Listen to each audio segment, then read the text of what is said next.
Hello guys, ये है 241 size है ट्रैक्टर का गियर बॉक्स। और ये है टायर, फ्रंट टायर। और ये है 241 आयशर ट्रैक्टर। ये मॉडल हम इस ट्रैक्टर पे नहीं लगाएंगे।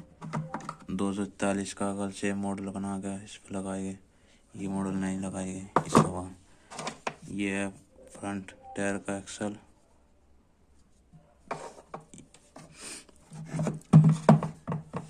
और ये गियर बॉक्स हम इस पर लगाएंगे।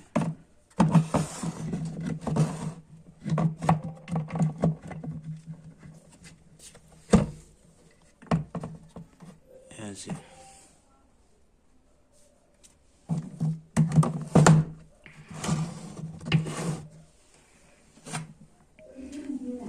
फ्रंट टायर आगे लगाए।